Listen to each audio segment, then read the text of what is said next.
दुश्मन को मारो कम, तड़पाओ ज्यादा। ये देश रहना चाहिए गैर बराबरी के खिलाफ इस लड़ाई में। नमस्कार, मैं हूं चित्रा त्रिपाठी और अब वक्त हो चला है जनहित का। ओरिएंट बेल टाइल्स स्टूडियो से आप देख रहे हैं एबीपी न्यूज। नमस्कार, मैं हूं चित्रा त्रिपाठी और आप देखना शुरू कर चुके हैं जनहित। आज जनहित की शुरुआत देश की सबसे पुरानी पार्टी कांग्रेस से करने जा रहे हैं, जहां सर्जरी की जरूरत पर अब बड़े बड़े लोग जोर दे रहे हैं। राहुल गांधी के राजनीतिक गुरु कहे जाने वाले दिग्विजय सिंह ने पार्टी के अंदर की कमजोरी को सार्वजनिक मंच पर लाकर नई चर्चा छेड़ दी है। दिग्विजय सिंह ने आज दो बातें कही। पहली, उन्होंने प्रधानमंत्री नरेंद्र मोदी और लालकृष्ण आडवाणी की तस्वीरों को पोस्ट करके सार्वजनिक तरीके से आरएसएस के संगठन स्वरूप की जबरदस्त तरीके से तारीफ कर दी।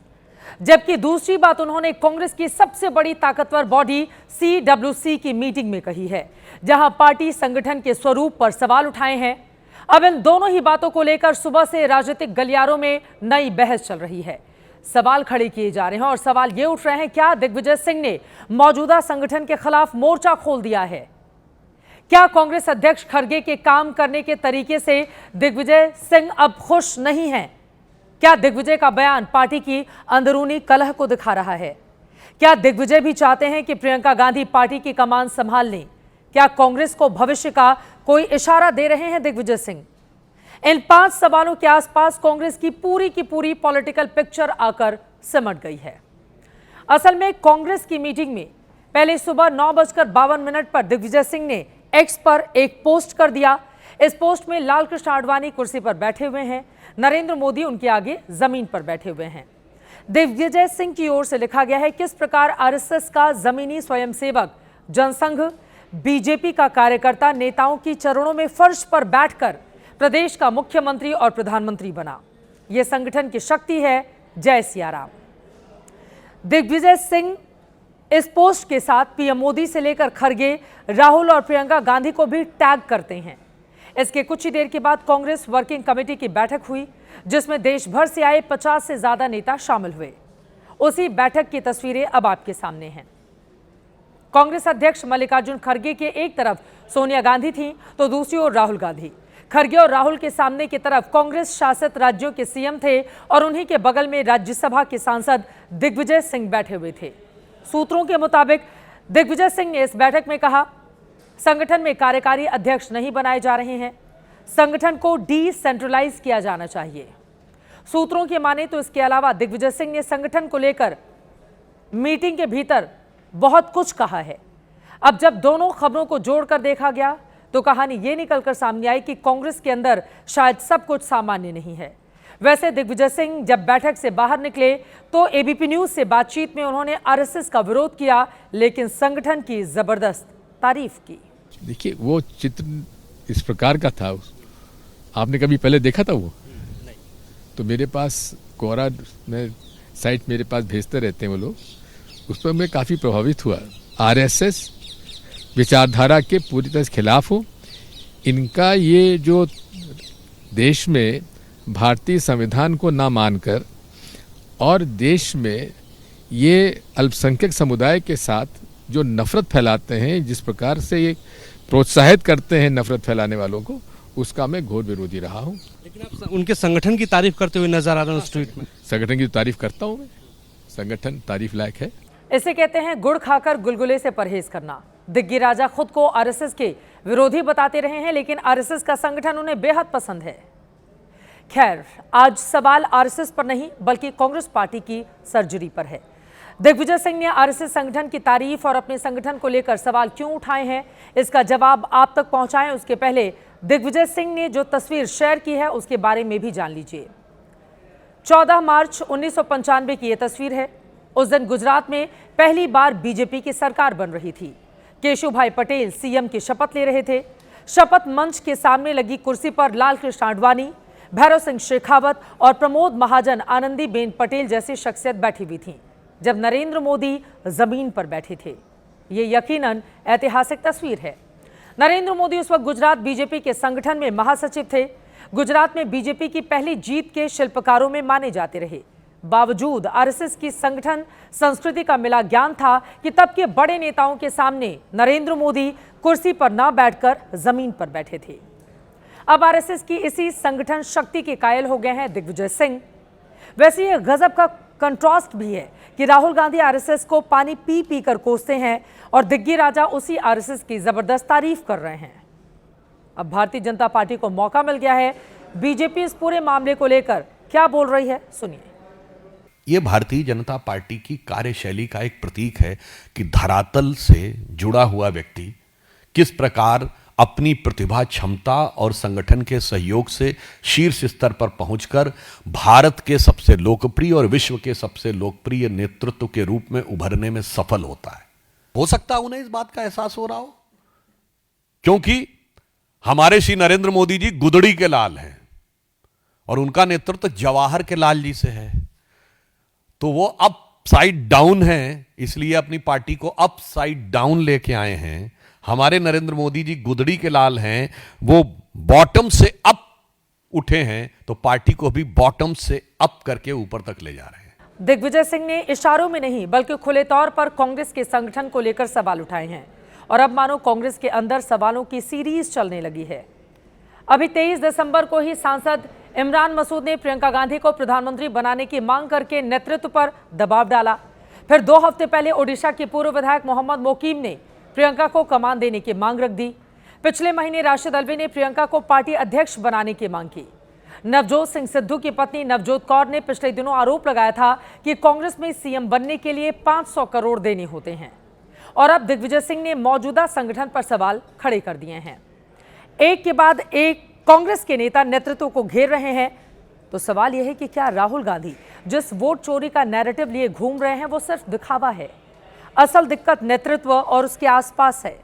क्या कांग्रेस नेतृत्व वोट चोरी के बहाने अपनी कमजोरी को छिपाना चाहता है?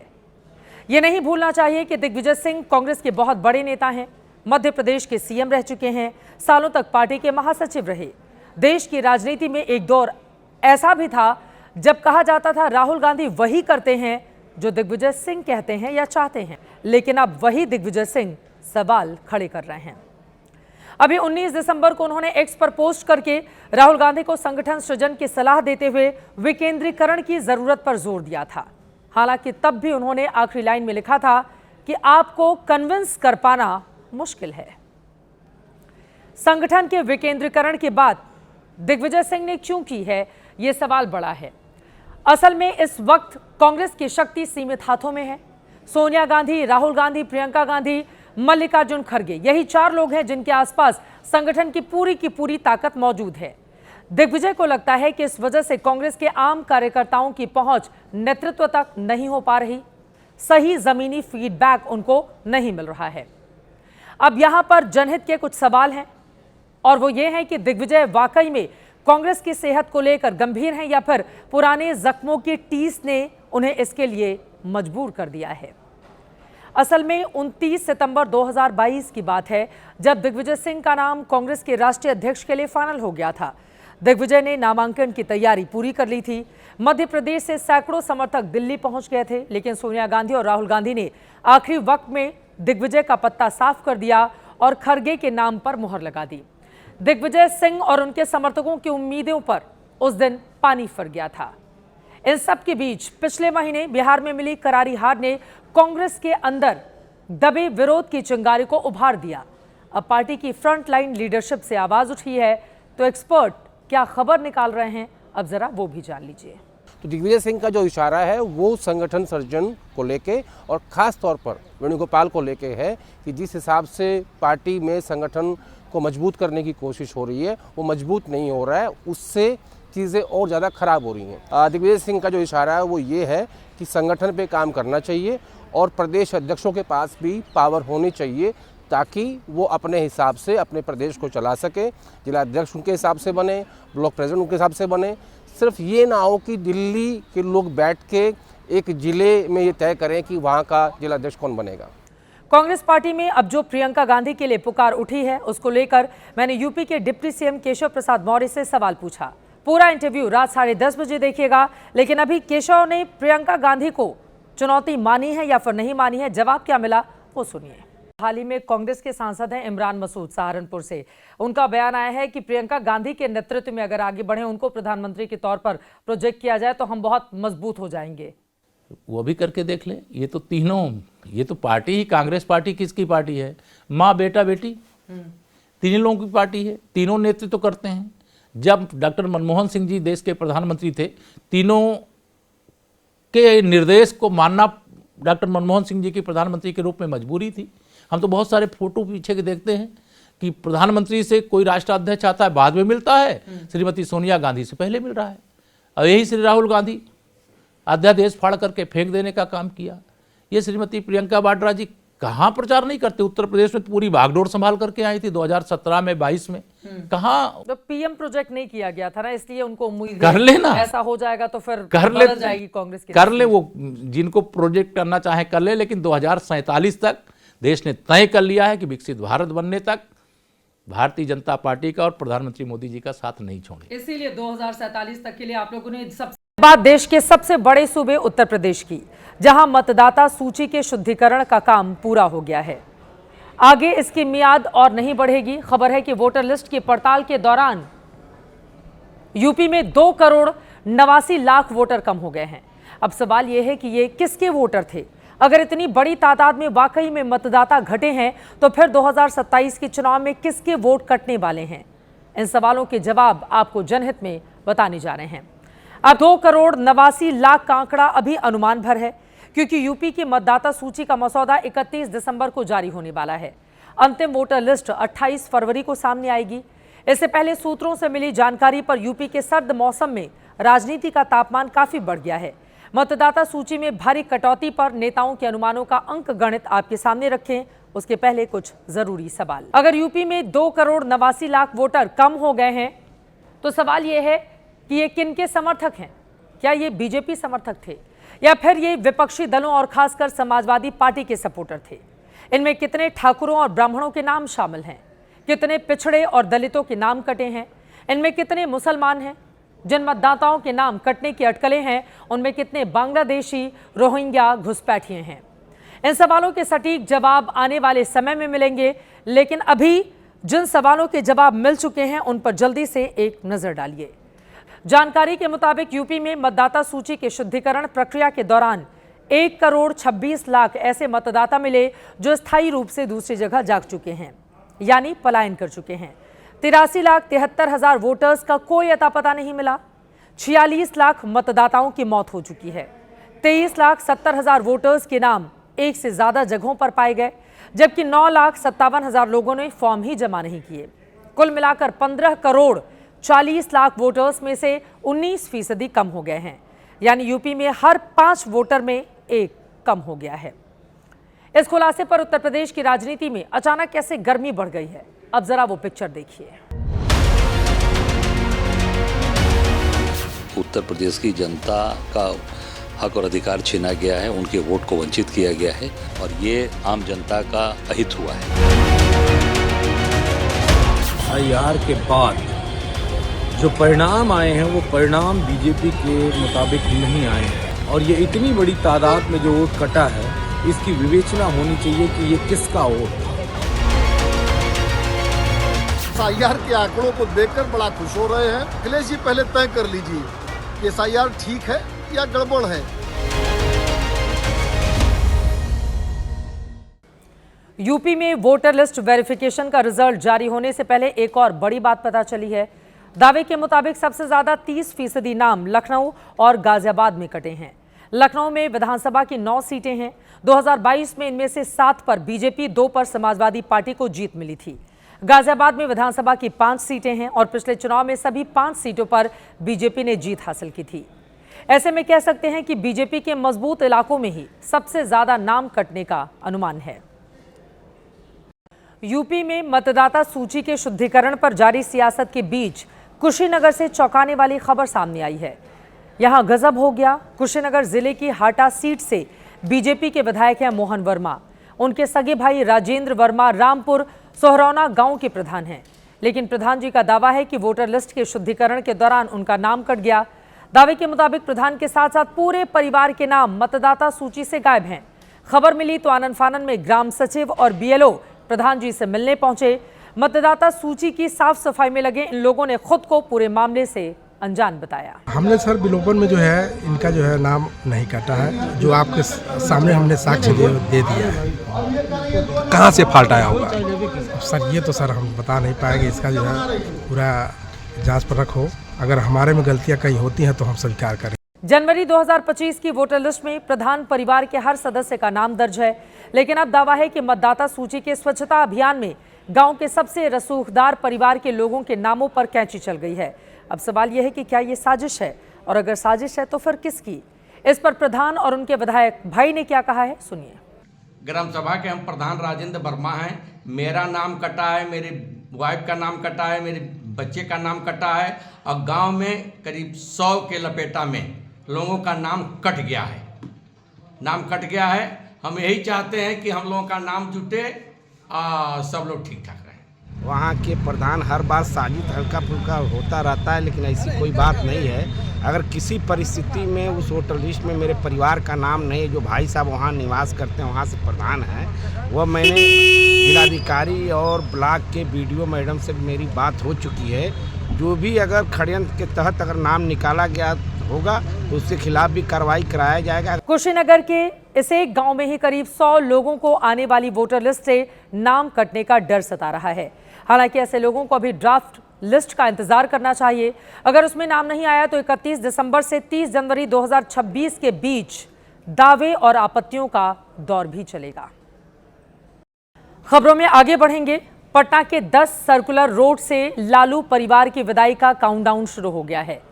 घर से अभी पूरा सामान भी शिफ्ट नहीं हुआ और विरोधियों ने आरोप लगा दिए हैं कि 10 सर्कुलर रोड यानी राबड़ी आवास में कई तहखाने हैं। घर में खुदाई की मांग हो रही है। तहखानों में भ्रष्टाचार के कई सबूत छिपाने की आशंका जताई जा रही है। गूगल अर्थ में कैद ये उसी 10 सर्कुलर रोड की तस्वीरें हैं जहां लालू परिवार कुछ ही दिनों का मेहमान है। मुख्यमंत्री आवास से लेकर बिहार का पूरा पावर कॉरिडोर पटना के इसी राजवंशी नगर में है, लेकिन इस ग्रीन कॉरिडोर के 10 सर्कुलर बंगले में एनडीए नेताओं को करप्शन का काला जखीरा नजर आ रहा है।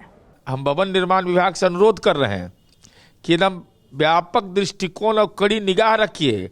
वहाँ तहखाना हो सकता है, वहाँ पर दस्तावेज जमीन का हो सकता है, सोना हो सकता है, चांदी हो सकता है। अब क्यों नहीं, रुपया के तो मशीनें हैं राजनीति में हो, इसलिए व्यापक खुदाई करके और तमाम तथ्यों का अवलोकन करना चाहिए। आधार है, बुनियाद है, तर्क है और तथ्य है, और नीरज जी के साथ हम लोग खड़े हैं। बिल्कुल जांच होनी चाहिए। सुरंग है, तहखाना है, पैसा है, आभूषण है, स्विस बैंक के उनके अकाउंट के कागज पत्तर है, वहां पे क्यों नहीं पता लगाना चाहिए? एनडीए नेताओं की माने तो 10 सर्कुलर रोड में सुरंग, तहखानों में अकूत कालाधन, आभूषण, जमीन के कागजात और स्विस बैंक के खातों की जानकारी हो सकती है। एनडीए के इन आरोपों के 3 आधार हैं। पहला आधार है महीना बीतने के बाद भी लालू परिवार बंगला खाली क्यों नहीं कर रहा, जबकि नोटिस 25 नवंबर को ही दे दिया गया था। दूसरा आधार है कुछ सामान शिफ्ट भी हुआ तो आधी रात को क्यों किया गया। पूछा जा रहा है कि क्या कुछ छिपाने की कोशिश हो रही है। तीसरा आधार लालू परिवार के कथित चारा और लैंड फॉर जॉब घोटाले से। एनडीए की ओर से तहखाने और सुरंग की थ्योरी आई तो आरजेडी भी खंडन करने सामने आ गई। 10 सर्कुलर रोड में खुदाई कराने का चैलेंज कबूल किया और कड़ी शर्त भी रख दी है। कुछ लोग तो कह रहे हैं कि 10 सितंबर में तहखाना बना हुआ है, अब डेट निर्धारित कर दीजिए, सरकारी आदेश निकलवाइए और मौजूदगी में तोड़वाइए, और आपको लेना पड़ेगा, शपथ लेना पड़ेगा। अगर कुछ नहीं निकला तो आपको राजनीतिक जीवन से संन्यास और इस्तीफा भी करना पड़ेगा। राजनीति अपनी जगह, लेकिन बीते 2 दशक से बिहार में एनडीए की सरकार है। अगर 10 सर्कुलर रोड में तहखाने और सुरंग मौजूद हैं तो सवाल नीतीश सरकार पर भी खड़े हो रहे हैं। क्या रखरखाव करने वाला भवन निर्माण विभाग सो रहा था? अगर भ्रष्टाचार का धन तहखाने में छिपाया है तो जांच एजेंसियां क्या सोई हुई हैं? और सुशासन की पुलिस ठिकाने तक क्यों नहीं पहुंच पाई? क्या प्रचंड जनादेश के बाद भी एनडीए सरकार अपने कामों की बजाय हेडलाइन मैनेजमेंट करने के लिए लालू परिवार पर निर्भर है?